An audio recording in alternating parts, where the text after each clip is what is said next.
mbokk yi ñu ngi leen di nuyu di rafetlu seen ànd ak télévision Futur Média di leen ñaanal jàmm di sàkku ñaan ci ñëpp alxamis ju ne ci waxtu wi ci kàttanu borom bi ñu ànd ak yéen seen émission li ci penc mi tey nag ñu ngi waxtaane li nga xamante ni mooy coow li ayu bés bi wàllu ko lab gi ci géej gi rawatina ndaw yu Sénégal géeju Ndakaaru également rawatina li ko gën a ñëw yokk nag mooy période bër gi nu ne ndax xale yi vacances gi période tàngoor faw ñu daal di dem ci bërëb benn ci wàllu kon espace de loisir waaye ndax géej gi mooy fa ca war est-ce que mënul su la jëlit ay matuwaay bu fekkee ni féexlu ji géej sangu munta ñàkk it ñu daal di yokk karange gi ci bërëb yooyee nan la ñuy def ba lim bu yéeme bi ci wàllu gune yi faatu ci géej gi ca vacances yi demagul fenn loolu kon moo waral waxtaan wi tey jii ak télévision Futur Média ñu invité it ku mel ni soxna Aïssata Sow Diawara moom député la ci assemblée nationale di maire bu Golf Sud madame la députée ñu ngi lay ziar bu baax. maa ngi lay fay. jërëjëf. ñu ànd également ak docteur Mouhamed Diop moo jiite fédération bu Sénégal ci wàllu natation docteur ñu ngi lay ziar.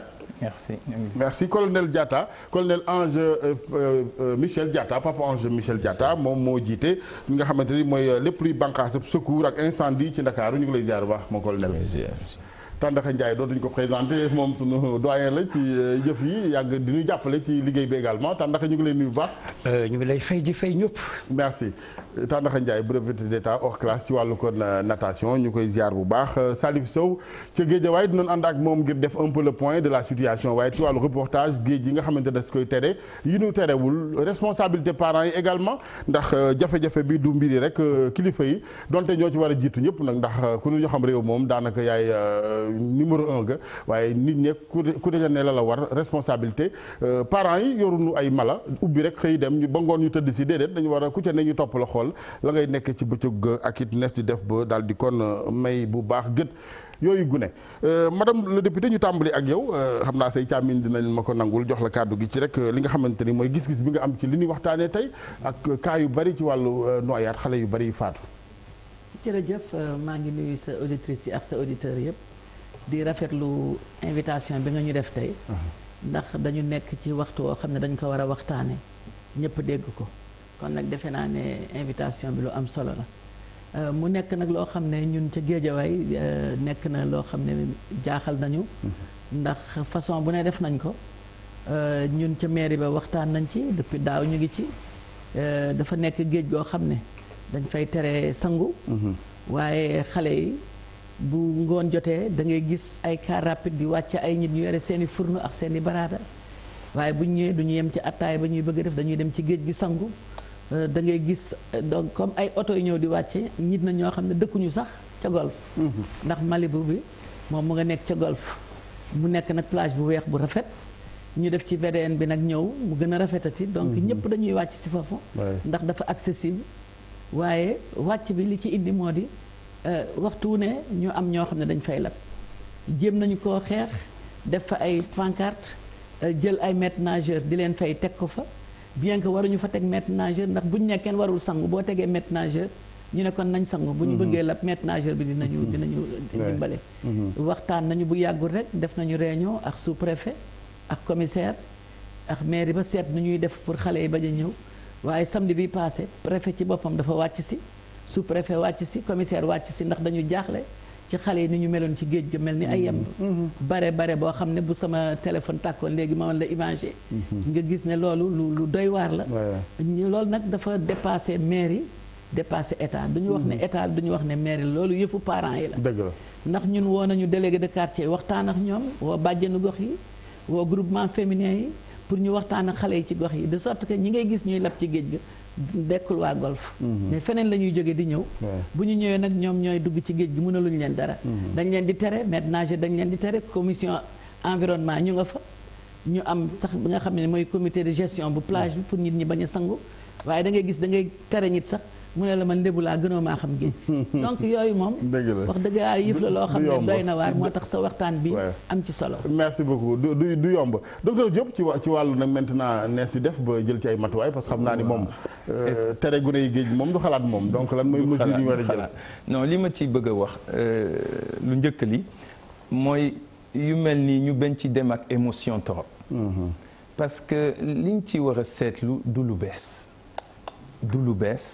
en termes de statistiques bu xëy na ñii dinañ ma gën a leeral mais 300 personnes par an ñooy lab régulièrement donc du lu bees que ci weer wi mu am loolu donc dañ ci war a jël plutôt prise en charge ba nga xam ni à long terme te bañ rek tëb ci mbir mi wax ci ñetti fan ñeenti fan vacances yi jeex ñu fàtte dëgg la loolu mooy appréciation bu njëkk bi beneen bi mooy que nañu xam ni géej dafa neex géej ñëpp a ko bëgg ñun bi ñu nekkee xale dañ fa daan dem donc ngay gis ay touristes di fay ay millions parce que seen àdduna musuñu gis géej Saly tey bu melee ni mu mel di créer emploi yi mu am di am hôtel yi muy am c'est parce que géej moo fa nekk donc je pense qu'il faudrait que ñi seet naka la ñuy exploiter loolu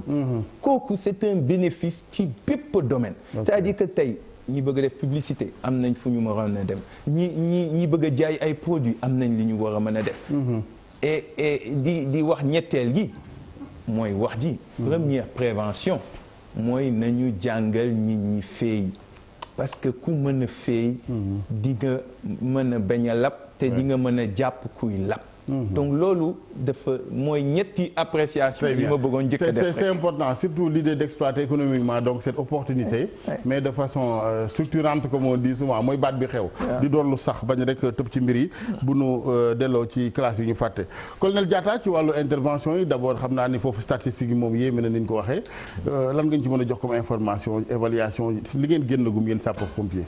Donc balaa maa démarrer permettez-moi d'abord au nom de monsieur le général commandant la brigade nationale des sapeurs-pompiers remercier la ci invitation bi ngi def remercier également naataango yu toog fi madame le maire docteur Diop ak le doyen Tandakha pour lépp lu muy def dans le cadre du sport et notamment dans le cadre de la natation. Merci. Nuyu également tous vos téléspectateurs et di rafetlu émission bi parce que même il faut que ñuy tirer la sonnette d'alarme fu mu ne nii examen yaa ngi soog a jeex muy bac bi muy BFM bi résultat yi génn na te déjà départ la rek début vacances yi on est déjà statistique yi c'est assez alarmant ñu toll fu mu ne nii soo xoolee brigade def nañ une 50aine de sorties depuis le 2 juin 2 juin bi donc on en est à une 67 sorties 50 sorties plutôt ñi am 67 victimes dont 22 lañ ci sauvé malheureusement 45 moo décédé 45 te juste début été bi rek lañ nekk en 2 jours yi rek 2 jours muy dimanche bi passé ak lundi bi on a eu 15 victimes te 8 yëpp ci benn plage la mooy plage Gadaye donc foofu baax na ci ñi yokk encore sensibilisation delloo ci xel ñëpp plage interdite la wala pratiquement majorité décès yooyu yëpp ay plage interdite mais plage interdite yi moom kon comme xam na ne fa la jéey ji ëppee est-ce que mënuñ gën a renforcer interdiction bi jël matuwaay yi nga xamante ne xëy na bu ñu mënta dàq ñëpp it daañ ko tere ñu bari waaw kooku liggéey en fait ñëpp la donc à tous les niveaux je crois que entité yu nekk war nañ def lu leen war au moins ñu mën a inverser tendance bi du liggéey sapeur pompier rek du liggéey mairie rek du liggéey association peut-être professionnelle natation yi mais je crois que liggéey ñëpp la ñëpp suñu jàppee je crois que tendance bi war na mën a baisser. dëgg la mooy ni ma ko waxee ci njëlbeen waxtaan wi di gërëm bu baax nag général bi ñu dénk wàllug sapeur pompier national Sénégal fa laa waroon njëkkee sax ndax bi ñu bëggee invitation bi bind nañ ko mu tontu yi ci anam yu am solo xam na solo yi waxtaan wu ni mel tàndaxa ci même ordre d'idée bi rek wàllug matuwaay yi ñu war a jël. matuwaay yi bon d'abord nuyu président fédération nuyu madame le maire. et ki nga xam itam le colonel ñu daal di ko nuyu bu baax a baax. wante ci wàllu matukaay da may tuuti rek. El Hadj Assane ma wax ni Sénégal plage ya nga xam ni ñoom la ñu gën a tere. ñoo yi ñuy ëpp ñu ñuy fréquenter. d'abord dans un premier temps. beneen bi képp ku yëngatu si mbirum activité natatoire comme ni ñu koy waxee sa xol day métti. boo déggee ñu ne nit lab la parce que lu tax deewu ndox ñi nga xam ni dañuy suivre di labbi ay nit deewu ndox boo ko déggee rek sa xol yow day metti parce que passage muy jaar moo tax li ñu naan phase théorique de la noyade à partir de ba muy yëngatu di yooxu lu naan agitation appel au secours kenn jàpp ko mu dal di dugg si li ñu naan apnée réflexe maanaam dugg dal di jógaat bu boobu jógee kenn jàpp ko mu dugg ci phase bu ñu naan les grandes respirations xam nga grande respiration boobu grande respiration mais ndoxay dugg ndoxay génn. ndox amul air. li naan daal ça devient toxique.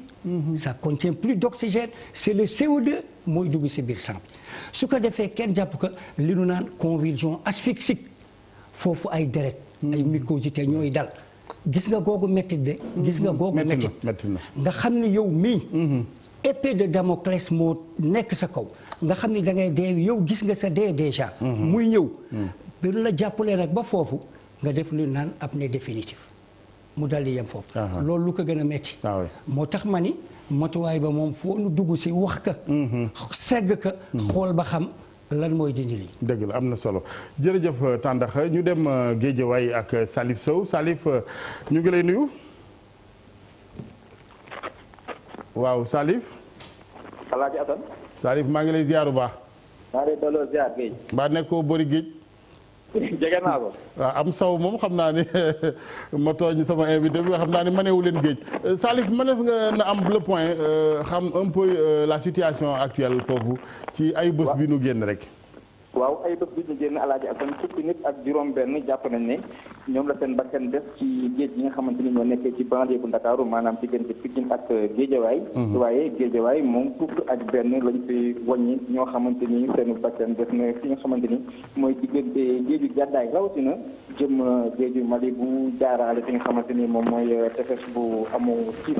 loolu nag Alaaji Assane ñu ko seetlu ne rab yi souvent ci week-end lay am rawatina samedi ak dimanche parce que taux de fréquentation plage bi ci lay gën a yokku ndaxte madame la maire mu ngi koy wax ni ñoo xamante ni dañuy bàyyi ko fu nekk ñëw waaye fu nekk it am nga droit pour nga dem géej gu la neex seetloo fa waaye am na géej yoo xamante ni plage interdite ba waaye à la baignade maanaam kenn terewul ko ñëw ci géej gi waaye dañuy tere ku sangu ci yenn géej gi géeju géejuwaay bi da cee bokk waaye boo laajee xale yi dinaa la ñoom yeneen plage yi nga xamante ni c'est autorisé à la baignade bi fa demee foofu ñu joxe ay koppar pour accès yi nga xamante ni privatisation bi pare ñu def ay tente ak yu nu mel tente yooyu nag pour nga toog ceeg yooyu foog nga joxe xaalis wala sax parfois pour nga accéder foog nga joxe xaalis ba ministre bi am na ay mesures yoo xamante ni digg na ko ci ki nga xamante ni mooy préfet bu Pikine aussi jege nañ ko am na ay mesures yoo xamante ni annoncé na ko bokk na ci li nga xamante ni moom mooy ay patrouille waa police gën a teew fi nga xamante ni moom mooy ci tefes gi jàpp Cambérène jëm ba fi nga xamante ni moom mooy Malika li nga xamante ni mooy sapeur pompier yi aussi ñu ngi leen fay xaar fi nga xamante mooy week-end bii di ñëw rawatina la mesures yooyu war a door la ñu gën a xamal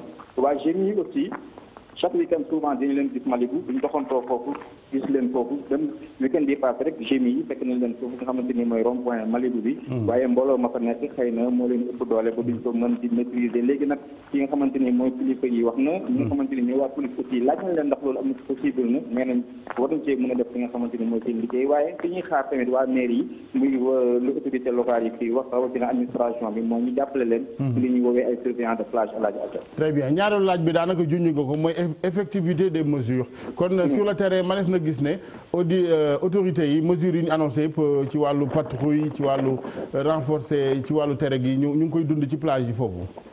waaw tey nag doxantu nañ tey ci ngoon fi nga xamante ni moom mooy géej gi mooy ni ma la ko waxee sànq week-end yi souvent mooy ëpp ay nit ñi taxawu leen bari noonu tey ci tefes gi waaye tamit teewul woon nañu fi nga xamante ni moom moo fi jiite police nationale ci banlieue bu Ndakaaru xamal nañu ne loolu ay dogal la yoo xam ne waxtaanee nañ ko ay dogal la yu ñu jël ay dogal la yoo xam ne dinañ ko appliqué mais application bi li gën a wér te gën a wóor mooy bu yéexee ba yéex ajuma gi dinañ ko fas yéene doxal ndax nee ñu vendredi samedi dimanche rawatina samedi ak dimanche souvent ci le taux de fréquentation bi yokk jërëjëf Salif Sow loolu mun naa ko dëggal ndax week-end bi rek par curiosité dem naa fu mel ni plage bu BCA waaye gune yi moom tolluwaay li jéggi na dayoo waaw wax dëgg yàlla foofu je me demande même yan mesure la ñuy jël parce que tu as l'impression que c'est toute la jeunesse dakaroise qui est là-bas surtout week-end bi ci wàllu woowu madame le maire yow yan mesure nga jël donte ni ma koy waxee mesures yi war na mun a wees sax collectivité locale yi ñëpp ci war a jàpp mais yow concrètement Golf Sud yan mesure nga jël.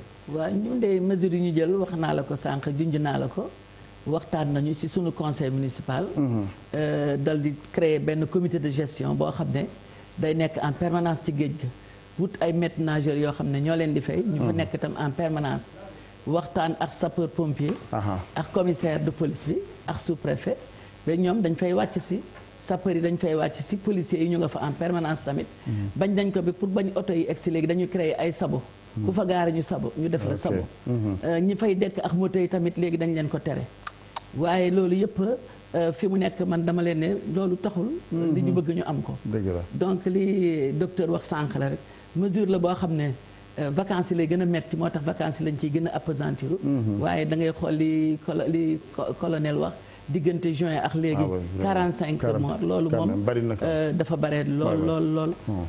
lii am ca géej ga moom dafa metti moo tax.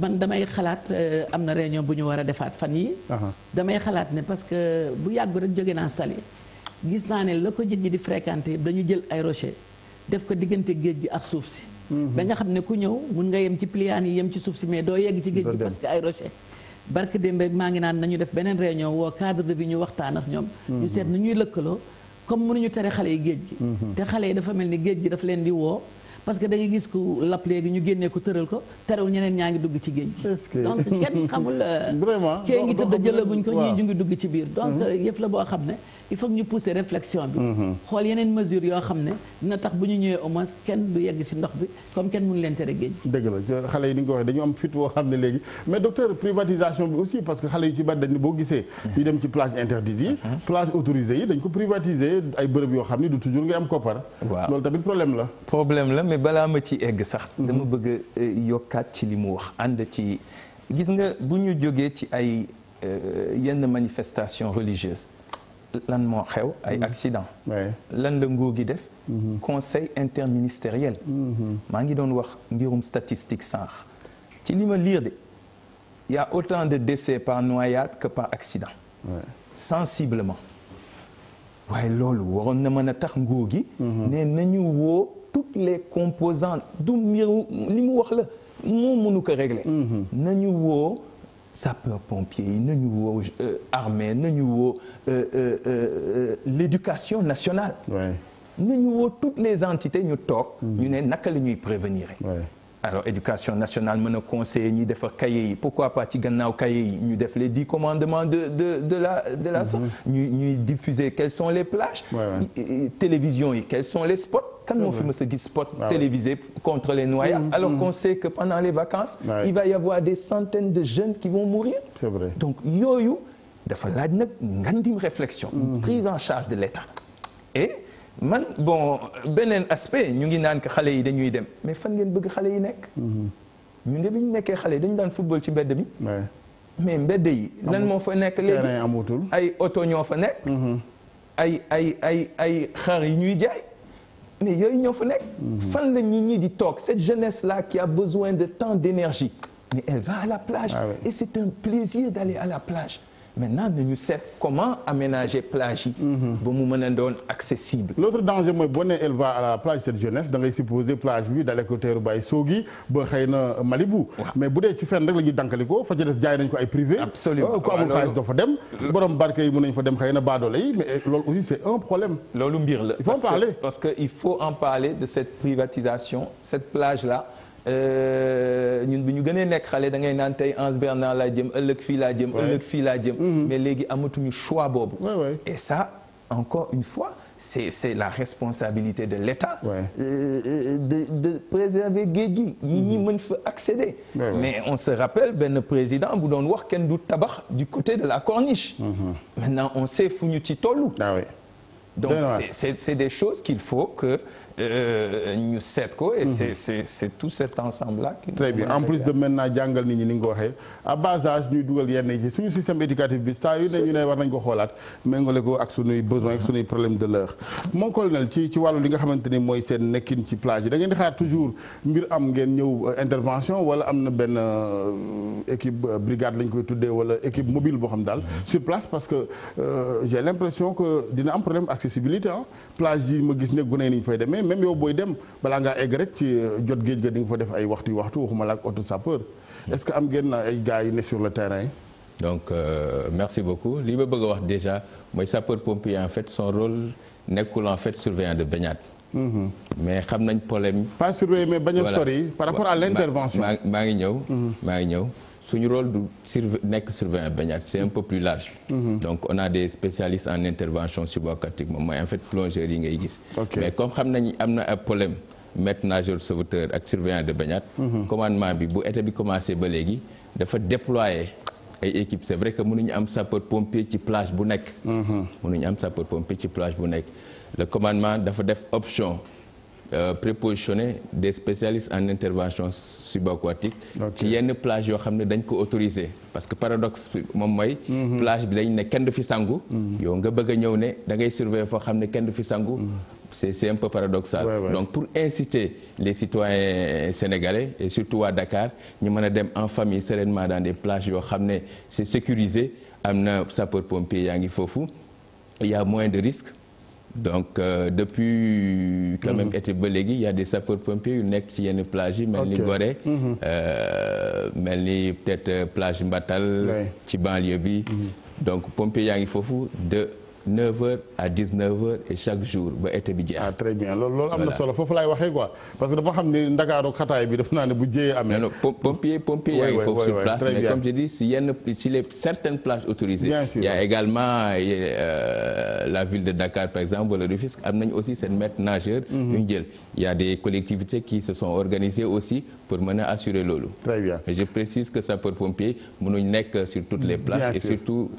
dëgg la géej gi kay du sapeur rek même alkaati yooyu mooy dégg mënuñu nekk fépp xanaa kay daal di kar yëf yi ci karuwaay bi dina muy dégg sax léeg-léeg tàndaxa ngay wax wàllu surveillant de plage yi maanaam maître nageur yow da nga xëy na ay surveillant la ñu sax quoi d'abord même maître nageur bariwul noonu fi Sénégal. waaw pour clarifier la loolu rek. xam nga Sénégal ñun dafa am lu ñuy wax sunu charte maanaam aspect juridique xam nga aspect juridique. si surveillance des baignades dëkk bu nekk am nga sa ay aspect juridique souvent nit ñi dañuy confondre surveillant des baignades maître nageur sauveteur ak lu ñu naan aide surveillant voyez-vous. maître nageur sauveteur boo ko déggee c'est une année académique. maanaam ay 7 mois 8 mois. mais mënuloo former maître nageur sauveteur ci fukki fan ak juróom wala si ñetti semaines c'est pas possible. mënuloo former itam un maître nageur tout court. parce que hiérarchie la. y a d'abord le surveillant aide surveillant. ñëw si maître aide surveillant. ñëw si surveillant de baignade c'est le premier diplôme BSB. nga soog a ñëw si maître nageur soog a àgg nag maître nageur sauveteur. boo demee si ñeneen ñi gën a kowe. moo di c'est les BSAD c'est les BNSSA ak yooyu dafa am hiérarchie bu ci nekk. malheureusement nag au Sénégal on confond tout. da ngay gis ku ñëw dal di bind si t-shirt am si gannaaw maître nageur sauveteur.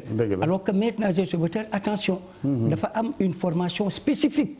ba bala ngay dem si ay yeneen hiérarchie yu gën a. am na solo il faut que ñu renforcer kon de ce côté là. Ibrahima Fall moom maître nageur vrai la mu ngi ci téléphone bi maa ngi lay nuyu Ibrahima. waaw salaamaaleykum. waaleykum salaam sëñ Fall. El Hadj Assane maa ngi lay nuyu bu baax. jërëjëf. di rafetlu jotaay bi. waaw may fàttali ne aussi man maay président association maître nageur sauveteur et surveillant de baignade du Sénégal. ok. waaw di rafetlu jotaay bi bu baax. aussi di jaale famille victime yi nga xam ne ñoo lab ci géej gi yëpp. dëgg la jërëjëf. voilà di sant ñi toog ci plateau bi. di ko commencer ci monsieur Ndiaye monsieur Tandakha Ndiaye. donc ak madame le maire. ak docteur Mohamed Diop nga xam ne suñu collaborateur la. donc ak le colonel Ange Michel Diatta. donc vraiment ñu ngi leen di sant bu baax di rafetlu jotaay bi. jërëjëf daanaka yéen a bokk liggéey bi de façon cohérente xam naa yéen a ngi def li ngeen mën. mais phénomène bi dafa ëpp doole.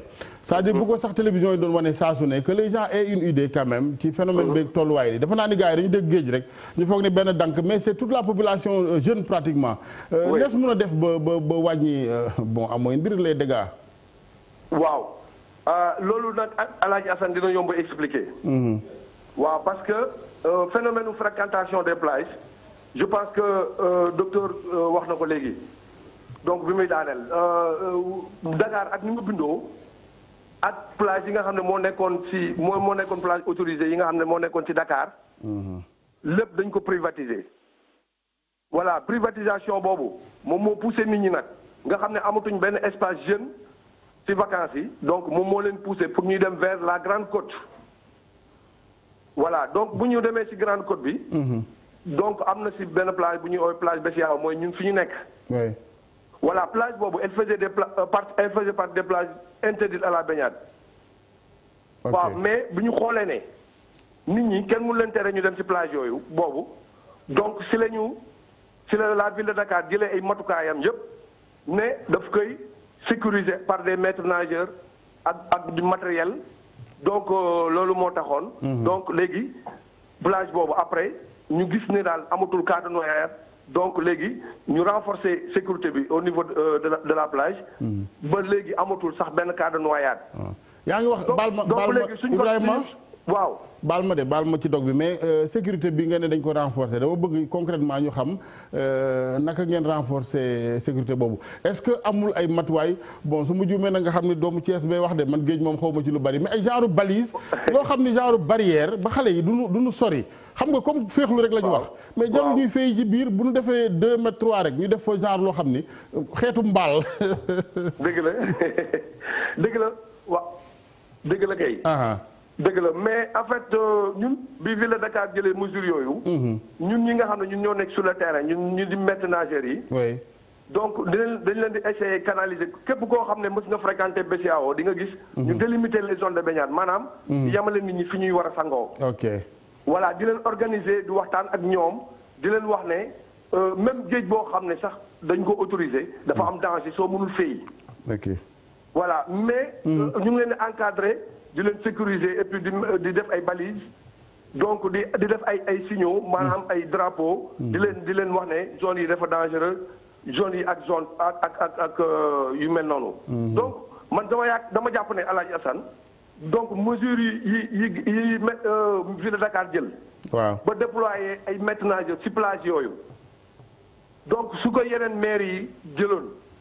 ñu déployer ay maîtres nageurs ci plage yooyu parce que ñun am nañu ay maîtres nageurs yoo xam ne ils sont diplômés am seen i lijaase ci wàllu sauvetage aquatique bi. ba pare amuñu liggéey léegi nag maire yooyu.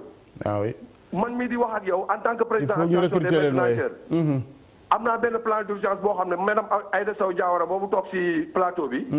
maire déposé nañ ko fa. benn plan d'urgence boo xam ne ñoom suñ ko appliqué ñun ni ñu leen ko waxee. oui. je pense que kon noyade dootuñu ko déggati ci zone boobu. ok voilà parce que plage dafa am ay sortes de plage man boo ma mayee tuuti mën naa la limal. waaw xam naa mu gàtt rek waaw. malheureusement waaw comme gan yaa ngi toog waaw. rapide ci gàttal rek donc dafa am ay ñetti sortes de plage. maanaam ñetti façon plage.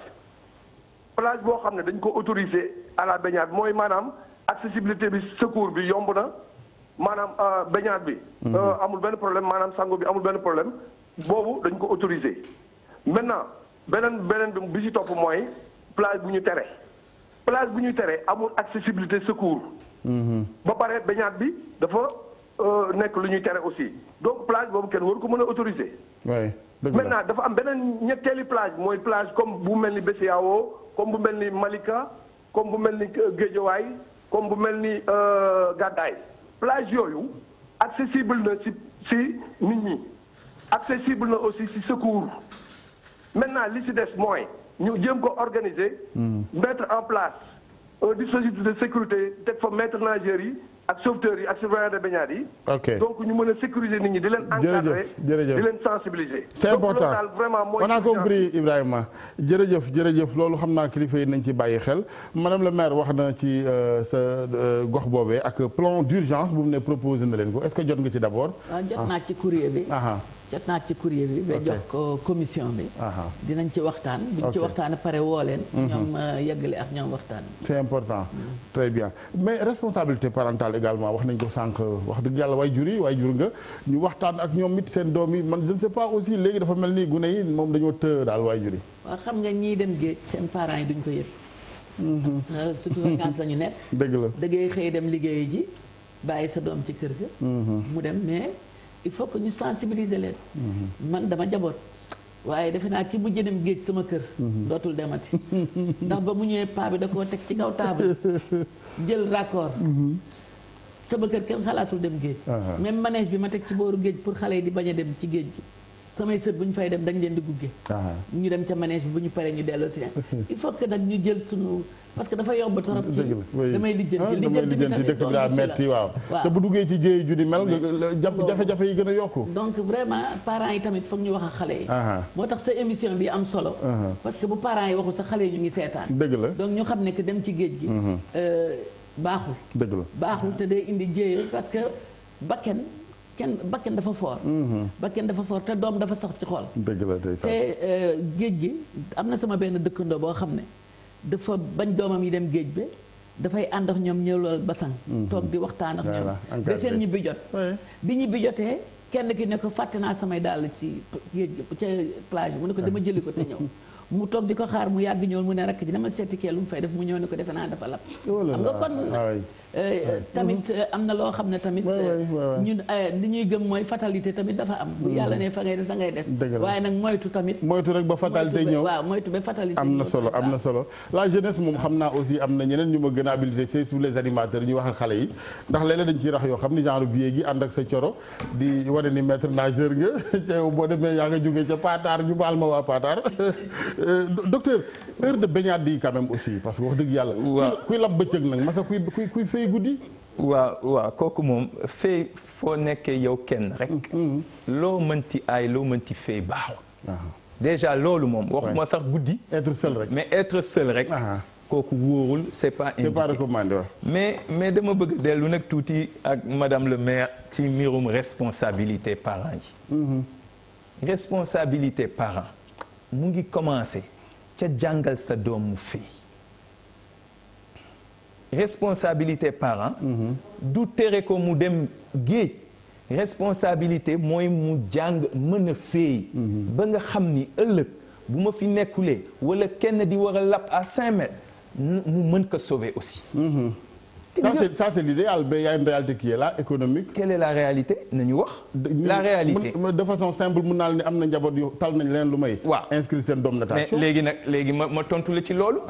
mais ñi jëndal seen doom portable yoo xam ni mais def na njëgu plusieurs cours de natation. mais 25 000 francs. sa doom mën na ci fay. donc problème priorité la. c'est une question de priorité te dafa baax. parce que c'est une question de sécurité. xam nga nit. nañu jël beneen exemple. ñan ñoo rëcc ci bateau le Joola. ku jàngoon defoon sa 25 000 francs ci jàng fay mais am nga ci chance rëcc. donc il faut que ce soit une mais dafa war a nekk sax obligation tey jii boo xoolee UNESCO daf ko def ci droit de l'homme que nit dafa war a mën a jàng fay dafa war a bokk ci éducation. xaw ma ban article la. mais est-ce que ci à ce niveau am nañ école yeeg c'est un peu structuré. non assez de maîtres nageurs. exactement vraiment li nga ma laaj nii d'abord damay naan responsabilité parent ku am xaalis. ki mën a jëndal sa doom daalu 20 000 francs ku mën a jëndal sa portable mën nga ko fayal cours pour toute la vie. te du lu ñuy fàtte. mais à part ça man je dis que l'État sénégalais. dafa war a dugal dans l'enseignement primaire. les cours de natation. loolu war na mën a amener dans ce cas-là les mairies à faire des piscines. daal di def ay piscines. ci seen gox pour mën a jàngal xale yi recréer ay emplois. et aussi jot naa la jox benn film. mais la santé du troisième âge. mais tey jile dañuy wax souvent dañuy wax lu ñaaw ci géej gi. mais tey dem leen Ngor. ngeen gis des gens qui ont 60 ans ñu ngi ci géej gi tous les jours. 400 personnes. say moroom ñoo fa nekk madame le maire. pour mën a nooy air bu baax déjà parce que gis nañ ni géej moo baax ci ñoom. géej moo lee fa seen santé. donc yaa ngi koy jëlee ba nga nekkee xale. ba ngay am 90 ans. parce que 90 ans mënoo ci football mënoo ci basket mënoo ci handball. waaye mën nga ci fay. dëgg la c'est important ñu bañ ko jombale kon suñu bopp rek waaw parce que gars yi dañu foog ni loo gis ak ñu ne yëfu tubaab la alors que priorité la. c'est important jàng mën a dawal oto yi dawal fas mën a manier arme parce que agression yi bari nañu mon colonel ci wàllu maa ngi wax sànq baignade de nuit est-ce que am ngeen ci ay cas de sortie intervention guddi gi wala.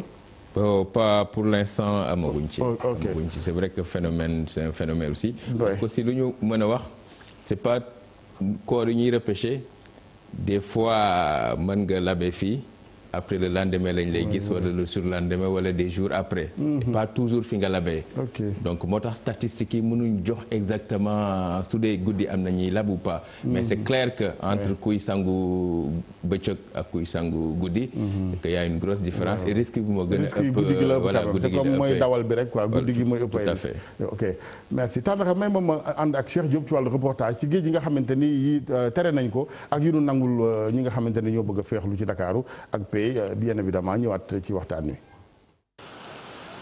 doomu aadama yi nga xam ne ñu ngi lab jamono yi tembe ci li nga xam ne moom moo di géej bi loolee tax ab laaj daal di sampu ci lépp lu soxal wàllu kaaraange gi waaye itam ana yéen géej la ñu war a mën a sangu.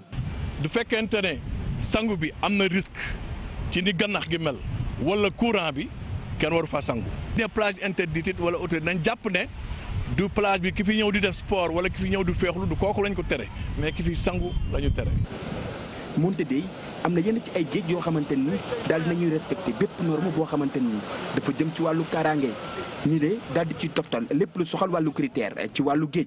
am na plage yoo xam ne donc accessible na ci mën nga dugg ci plage bi sans problème sapeur pompier mën nañu ñëw ci plage bi et tout mais baignade bi bu amul surveillance plage boobu tamit dañ ko war a tere. dafa am ay xeer mooy maanaam xeer yu mag yooyu nga xam ne boo plongé tam nga mbëkku gaañu lap mën na cee am ak yu nekk donc plage boobu dañ koy tere. ak bi nga xam te ne aussi maanaam day am pollution. naka noonu itam yenn ci ay géej yoo xamante ni ñu ngi koy aaye fii ci Dakar loolee nag di pousse ñenn ci ay doomu aadama yi rek ñuy daal di dem ci géej yi nga xam ne dañ leen ko tere. léegi nit ñi dañoo obligé comme mënatuñ dem ci plage yooyu donc ñu ñëw ci vers la Grande Côte mooy plage bi nga xam ne dafa démarré Yoff ba Malika donc léegi plage yooyu lañ jël pour fréquenter ko mais suñ koy fréquenter aussi le danger est toujours là. bu ñu ñëw ci géej gi nag te kenn amul ku leen tere ku leen ne fii nga yem fii doo fi yem mais loolu lay indi rek dañuy ñëw. ngir indi ay saafara ci wàllu wi ñi lee nga xam ne seen xam-xam dafa màcc ci lépp lu soxal wàllu kaaraange ci biir ndox nag ñuy sàkku rek ci ñi nga xam ne ñoom ñoo jiite collectivité locale yi ñu daal di renforcer li nga xam ne moom moo di personnel bi ngir rek lap ci biir ndox mi doon lu ñuy fàttaliku bu mënta ñàkk. sëñ Cheikh ñu koy gërëm bu baax di ko sant ndax mënees na jàngal sénégalais yi de façon générale les premiers secours loolu xam naa doon na arranger aussi sapeurs yi ndax intervention gis nga ñun dañu umpale lu bari ñu baal ma souvent on est obligé de le dire comme ça ignorance gi waaw même accident bu amee gars yi dañu lay wër tiim la amul benn notion de même premier secours. loolu nag dafa war a am mais bu ma mayee rek tuuti rek El Hadj Assane natation c'est le meilleur sport. natation c'est le meilleur sport ñi nga xam ne dañuy yëngatu ci natation ñun day xam nañu c'est le meilleur des sports ay feebar yu bare tu as toujours le bon cœur day fonctionner moo tax ma naan dañuy war a jàngal xale yi fii bon d'accord naa ci boobu ak président fédération ba dañu war a jàngal mooy waaw yéen xam nga professionnel yi li ngeen di gis gars yi duñ ko gis élage loolu dafa war a am y a moins de risque bu boobaa maintenant bu ma ñëwee ci secours yi effectivement boo xoolee la plupart des noyades mu ngi am entre 13h30 14h jàpp 15h maanaam boo ñu añee ba pare ay ca dal di départ direction géej gi malheureusement suñu ci bare xam nga li ñu naan appel de masse sanguine ci organe digestif yi te loolu du baax ci muscle yi nii ci articulation yi parce que danaa boo xoolee les lois de Mathieu 3 heures même bu fekkee ni da ngay def le sport de haut niveau mais da nga war a digérer dafa am moment yoo xam ni si nga war a añ ak moment yoo xam ni si nga war a def activité ba bu rawatina nag activité aquatique 3 heures après boo jëlee un repas copieux da nga war a toog ba 3 heures après nga digérer soog a dem boo ko deful comme ni ma wax léegi rek yenn accident yi même pas bu dul accident ay ak vraie noyade parce que vraie noyade moo di ki nga xam ni dafa cyanosé maanaam type bleu bleuissement la partout wuute na ak li ñu naan accident d'origine thermique ou bien traumatique mu di variation de température ak yooyu parce que foofu nag danger ba moo di même ki nga xam ni il prétend bien maîtriser l'eau mën na des ci géej gi parce que accident d'origine thermique comme ni ñu ko waxee mën na la dal foofu bi muy wax léegi il ne faut jamais se baigner seul loolu itam ci règle yi ci la bokk mais itam loolu moo wax léegi bàyyi ba nga xam ni lekk nga lu bare digéré woo nga dem loolu itam mën na la indil ay musiba secours yi itam nanu ko xoolaat c'est là où je disais que bu ma nee sunu niveau maître nageur dañu ko war a élever ci kaw moo di lan. parce que xam nga secourisme nautique El Hadj Assane c'est essentiellement évolutif.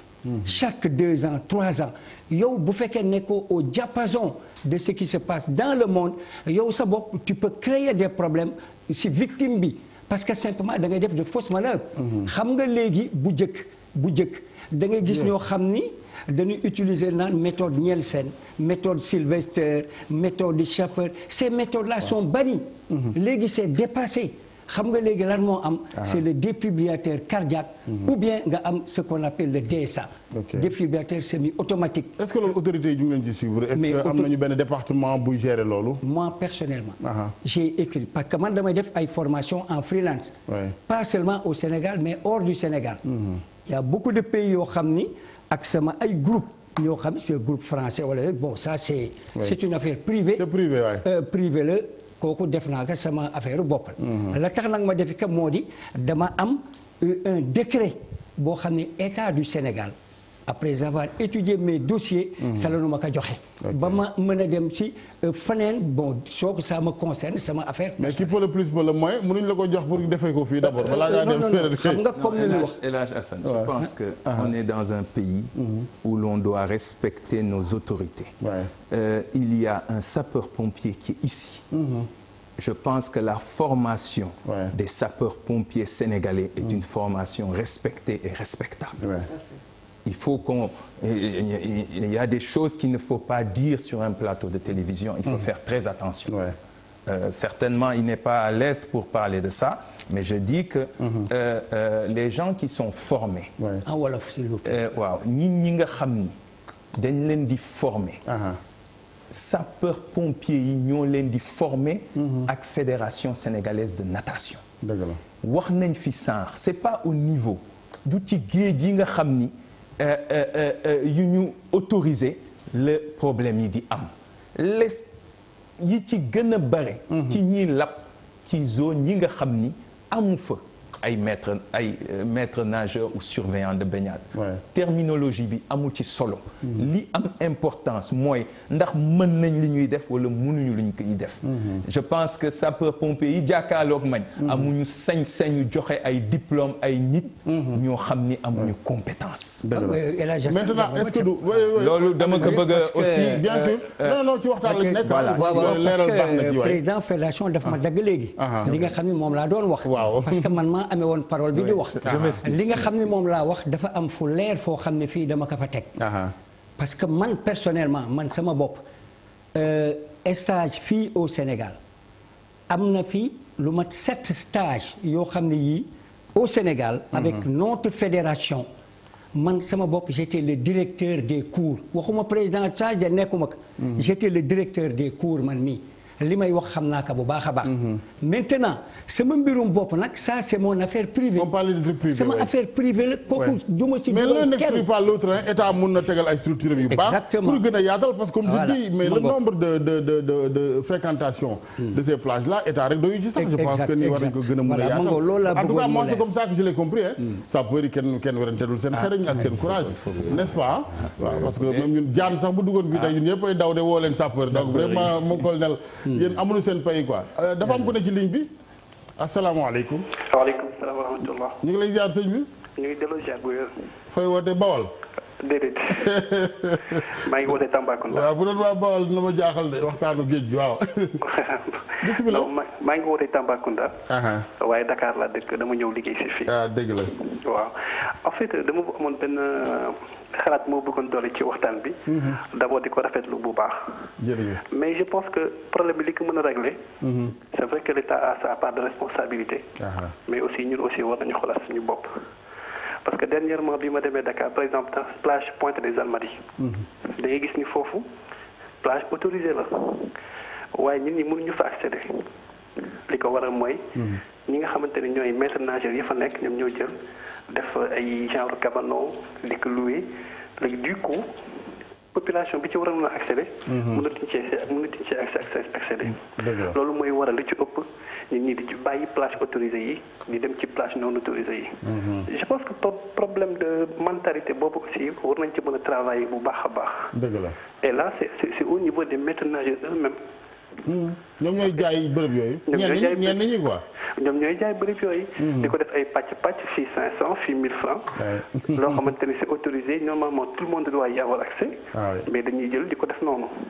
donc c'est un ensemble de problèmes boo xamante ni boo waxee bii rek am na bu ca def. donc je pense que solution bu ñuy wut solution il faut vraiment le chercher de façon globale. dëgg la waaw. merci waaw loolu laa bëggoon yokk ci waxtaan bi. jërëjëf ñu ngi lay ciy gërëm bu baax ci li nga ñu dolli ndax ñun yëpp mbébét gi benn la wër ay saafara madame le maire espace de loisir yi wax nañ sànq xale yi dañoo amul yeneen bërëb yu ñu dem defi leen moo tax est-ce que golf sud am nañ espace terrain desatul léeg-léeg ngeen baal ma ñu jiiñ leen espace bu ngeen gis jaay ko yéen maire yi. waaw loolu day dañ ñu koy jiiñ waaye mus nañ sax bind ci benn journal. def ñu ñun ak sunu maire de la ville la def d'Artagnan et ses mousquetaires te yàlla xam na ne amuñ ci dara. ña jël terrain yëpp moo tax fi mu ne ñun maire yi dañu lëkkaloo sax ne suuf si kenn dootu ko laalati. donc bu dellu si ci li nga xam ne moom la ñuy waxtaan muy espace de loisir.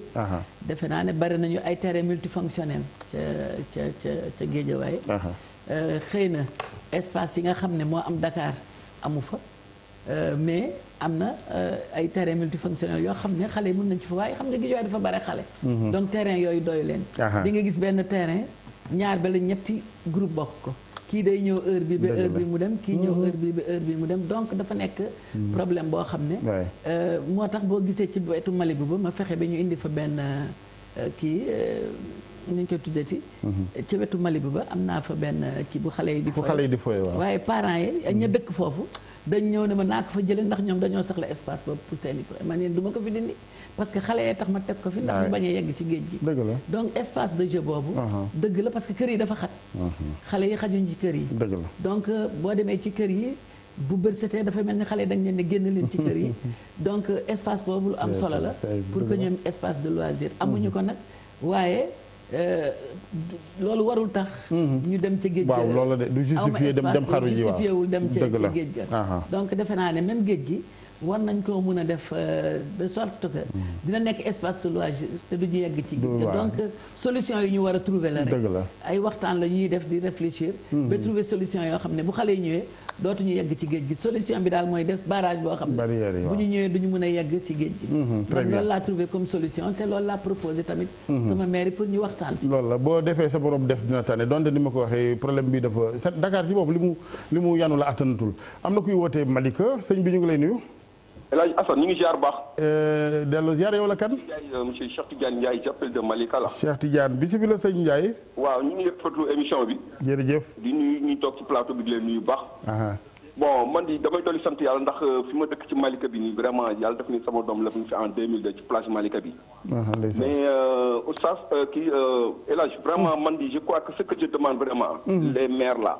man dañuy état maires yi laay jëmoon ci ñu jëmoon fexe trouver avec la gendarmerie. ñu jël seen fas yi kon ñu fa def à l'époque. ñi nga xam ne avec le cheval.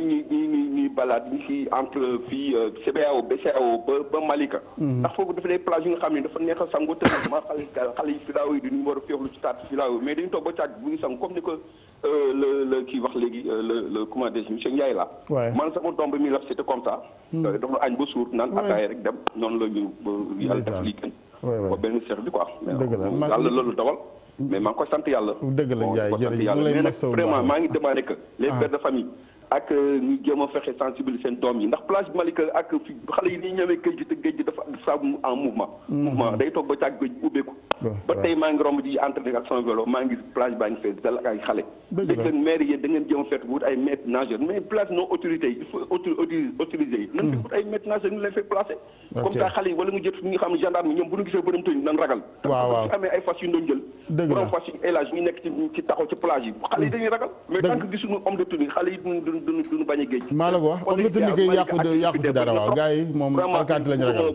polémique kii bi maa ngi leen ñaanal yàlla defal leen jàmm. jërëjëf yàlla na ko ci yàlla yemale quoi. amiin sëñ Cheikh Tidiane. ñu ngi lay gërëm di la masawu ndax moom it nee na ñàkk na doomam ci géej gi am na keneen ku bëgg a dugg ci waxtaan wi tere gi moom xam naa docteur àndu ci ndax xam ak ñoom tànnaxa ñoom nee nañ natation sport c'est vraiment l'un des meilleurs sports wax nañ dëgg seen dama bëgg a wax business mais xaaral ma téewaat ko tuuti asalaamaaleykum. asalaamaaleykum. waaleykum salaam. ñu ngi leen ziar. ñu ngi lay ziar baax sëñ bi. di kontaan si émission bi. jërëjëf.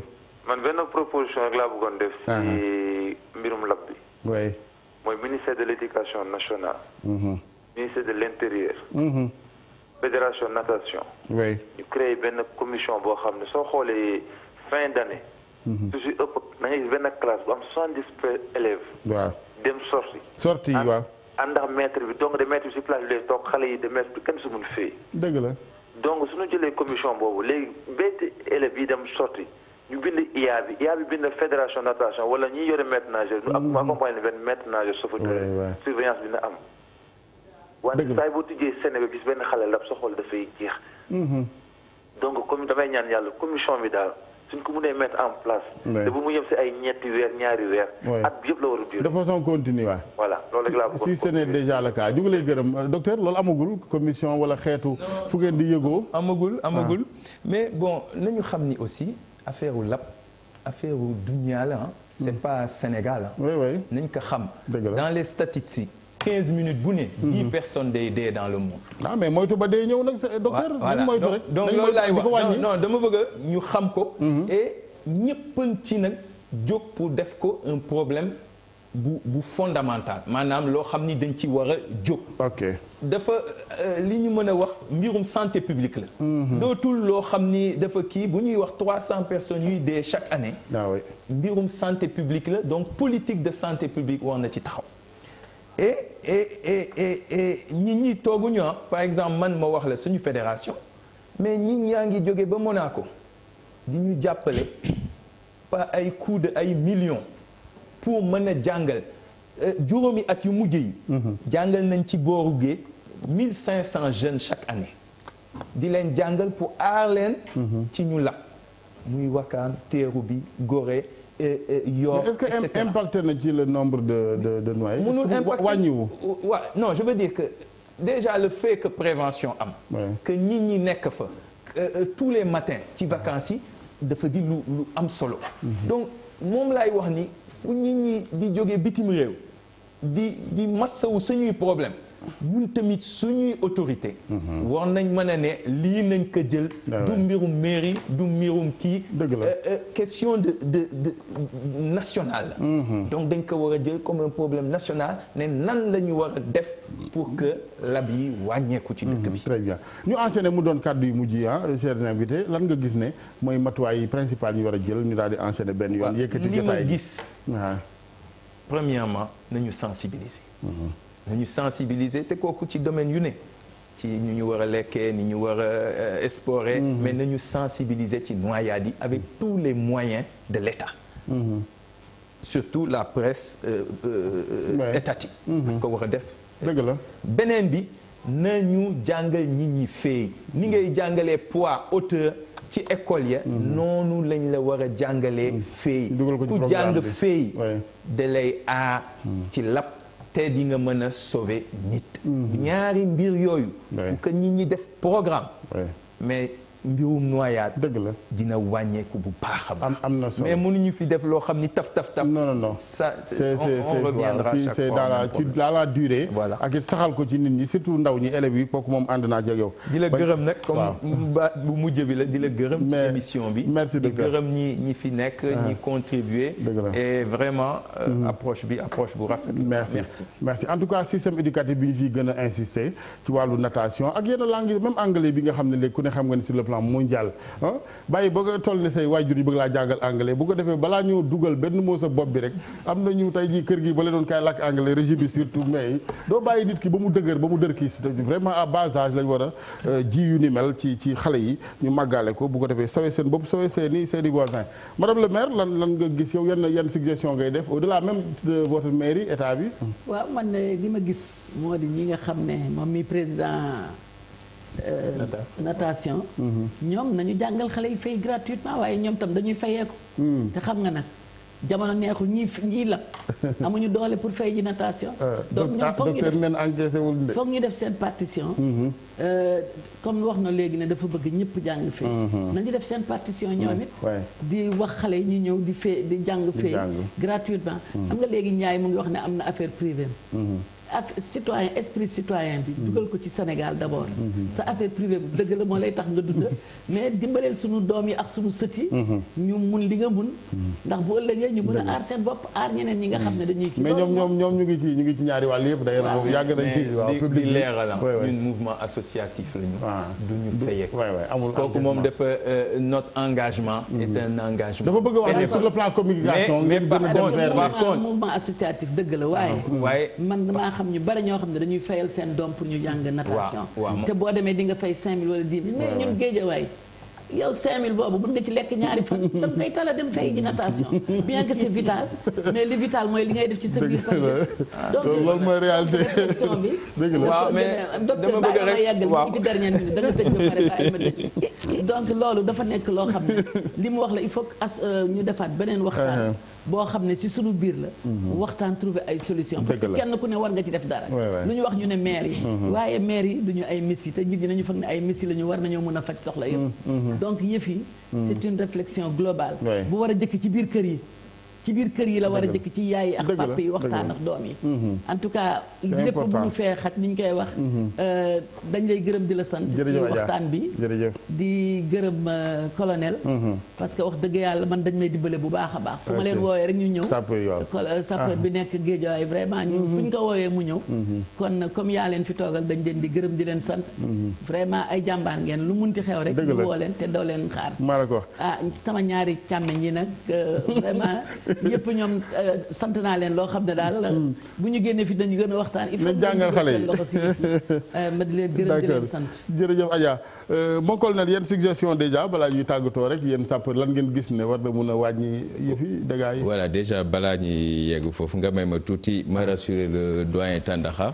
par rapport à la formation pour lui dire que sapeur pompier yi vraiment waxuma expertise locale bi rek mais on envoie même des gens se former dans des pays comme la France wala le Brésil loolu récemment rek yónnee nañ fa des éléments pour la formation des plongeurs donc sur ce plan peut-être mu gën a jege sapeur pompier yi ñu woon ko un peu ci fan lañ nekk lu mu wax ay DSA c'est vrai ay jumtukaay yu bees la mais au moins l'essentiel du foofu c'est un jumtukaay supplémentaire la rek buy relever un peu le plateau technique mais amul incidence directe par rapport ak formation bu ñuy def c'est une formation supplémentaire boo xam ne ay jumtukaay la rek quoi donc je tenais à le rassurer par rapport à ça d'ailleurs même quand on parle de noyade wax naa ñu décédé mais ñu sauvé aussi am na te bëri na pas plus tard que démb rek il y a 3 personnes plage BCEAO maîtres nageurs sauveteurs yi ñoo leen génnee ci ndox mi ak les sapeurs pompiers repêchés vivants te depuis début été bi am nañ 22 personnes yoo xam ne ces personnes sont repêchées vivantes et loolu c'est grâce au travail des maîtres nageurs sauveteurs